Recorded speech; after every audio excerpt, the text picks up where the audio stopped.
5학년 1학기 사회 1-3단원 우리 국토의 인문 환경. 오늘은 선생님과 함께 우리나라 도시 발달의 특징에 대해서 알아보도록 하겠습니다. 자, 선생님이 한 장의 사진을 여러분들께 보여드리고 있어요. 자, 여러분들 교과서 67쪽에서 나와 있습니다. 무슨 사진인지 잘 모르겠지만 잘 오랫동안 좀 보고 있으면 마치 무엇이 그려지죠? 네, 그렇죠. 남과 북으로 길게 이루어진 우리 국토, 대륙과 이어진 북쪽, 해양으로 나가기 편한 동서남, 바로 삼면이 바다인 한반도의 모습입니다. 자, 이 사진은요, 밤에 우리나라를 찍은 위성 사진이에요. 자, 밤에 찍었는데 보니까 대낮같이 환하게 밝혀져 있는 곳들이 눈에 보입니다. 바로 이 눈에 보이는 이 대낮같이 밝은 곳 어디일까요? 또 반대로 껌껌하게 보이는 곳, 까맣게 보이는 곳은 어디일까요? 자, 선생님과 함께 우리나라 도시 발달의 특징 공부 시작해 보도록 할게요. 네, 미리 말씀드릴게요. 이렇게 대낮같이 빨갛게 하얗게 보이는 이 지역은 도시의 불빛 때문에 밝게 빛나는 지역입니다. 즉 사람들이 많이 모여 살고 있는 지역이죠. 상대적으로 사람들이 적게 사는 촌락 지역은요, 불빛이 어둡게 나타난다는 것. 자, 이걸 통해서 우리나라가 참 도시가 많이 발달되어 있구나 라는 것을 여러분들이 기억하면서 이번 시간 공부 시작하면 좋을 것 같습니다.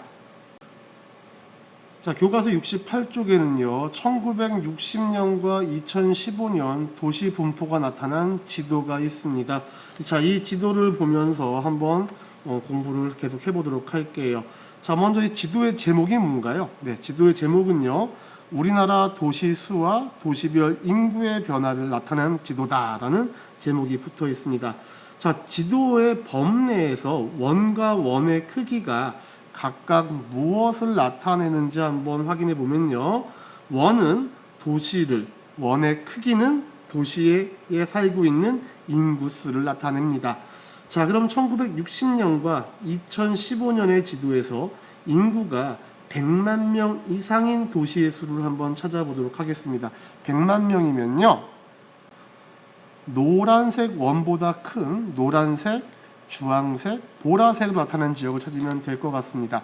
먼저 1960년대 인구가 100만 명 이상인 도시, 네, 서울이 있고요. 다음 부산입니다. 그리고 우리가 알고 있는 지금 굉장히 큰 도시인 대전이라든가 광주, 대구, 포항 이런 곳은 아예 나오지 않았네요. 자, 하지만 2015년 지도를 보게 되면요, 서울 보라색이고요. 다음 부산 주황색입니다. 또 인천도 주황색이에요. 그리고 대구, 대전, 광주, 창원, 울산 무려 9곳, 여기 수원, 작게 보이는 수원까지 해서 이렇게 9곳이 100만 명 이상의 도시입니다. 60년대에는 2곳이 있었는데요, 15년에는 9곳으로 늘어났습니다. 자, 이번에는요 1960년과 비교해 볼 때 도시수가 가장 많이 늘어난 지역 어디일까요? 자, 선생님이랑 같이 한번 찾아보면요, 대부분의 도시는 그냥 그 도시 그대로 다 시간이 지났어도 그 위치에 그대로 있는 걸 볼 수가 있는데, 60년도에는 서울, 인천, 수원만 있던 이 지역이 지금은 2015년에는 엄청 많은 도시의 숫자가 늘어난 걸 볼 수 있죠. 그렇습니다. 바로 60년대에 비교해 볼 때 도시수가 가장 많이 늘어난 지역은 바로 이 수도권 지역입니다. 수도권 기억나시죠? 서울, 인천, 경기 지역을 통틀어서 수도권이라고 부릅니다. 자, 다음 또 이 지도에서 우리가 알 수 있는 것들 또 무엇이 있는지 한번 찾아볼까요? 네, 1960년에 비해서 2015년에는 도시수와 인구수가 훨씬 더 많이 늘어났다는 걸 볼 수가 있고요. 특히 수도권이라든가 남동쪽의 해안 지역에 도시수와 도시 인구가 크게 증가한 것도 찾을 수가 있습니다.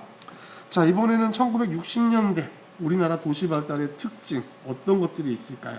네, 60년대에는요 서울, 부산, 대구, 인천 등의 도시 인구가 급속히 성장했던 지역이에요. 그러다가 70년대에 이런 지역들, 이제 남동쪽에 있는 해안가에 자리한 공업 도시들이 발달했었습니다. 하지만 이제 2015년 현재는요, 이런 것들이 발달을 이렇게 하면서 수도권 이렇게 바뀌었고요. 남동 지역의 공업도시 지역 이렇게 바뀐 걸 확인할 수가 있죠. 자, 그 내용이 정리된 교과서 내용을 한번 읽어볼게요. 1960년대 이후 공업이 발달하면서 본격적으로 도시가 발달하기 시작을 했고요. 1960년 사람들이 이 일자리를 찾아서 도시로 이동하면서 서울, 인천, 부산, 대구 등의 이런 도시들의 인구가 급속하게 증가했습니다. 급속하게 증가했다는 거. 그리고 70년대에는 대도시의 지속적인 성장, 서울, 인천, 대구, 부산 등지가 계속 커지고요.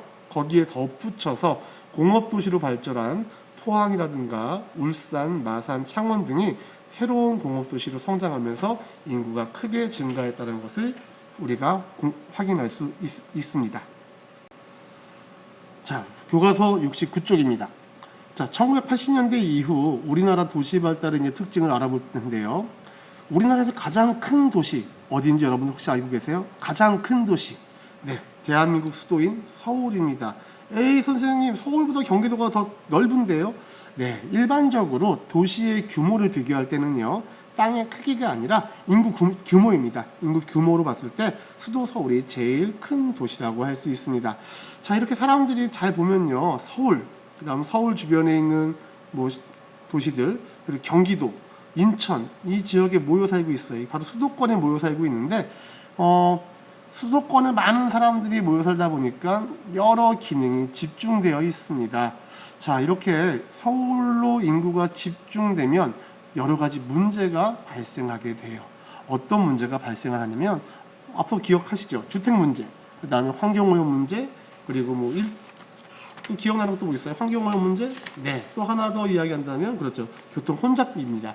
특히 그 중에서도 가장 큰 게 주택과 교통 혼잡 문제인데, 그래서 이렇게 수도권, 서울에 사람들이 많이 모여 살다 보니까 이 문제를 해결하기 위해서 나온 게 바로 80년대부터 경기도에 신도시를 건설해서 인구와 그 기능, 도시의 기능을 분산하기 시작합니다. 대표적인 게 고양시에 있는 신도시가 있고요. 또 분당이라고 하는 곳에, 그러니까 고양시에는 일산 신도시라고 하는 신도시를 만들었고요. 그 다음에 분당에 가면 분당 신도시, 그리고 우리 학교 근처에 또 요새 새롭게 생긴 신도시 있죠. 다산 신도시. 바로 이런 것들이 집중되어 있는 도시의 기능을 나누어 주어서 도시가 갖는 문제를 해결하기 위해서 신도시를 건설을 하는 겁니다. 또 국토를 균형적으로 발전시키려고 수도권에 집중되어 있던 공공기관들을 다 지방으로 옮겨서 그 지방이 발전하도록 하는 정책을 쓰고 있습니다. 대표적인 게 바로 세종입니다. 세종. 원래 우리나라에 있는 모든 행정부의 각 기관들은 다 서울에 몰려 있었어요. 하지만 그 기능을 세종으로 나누어 주면서 세종이 세종특별자치시로 승격하면서 정부의 많은 기관들이 지방으로 이전을 하게 되었고, 이 지역이 발전하게 되었습니다. 자, 오늘 선생님과 함께 우리나라 도시 발달에 대해서 공부해 봤습니다.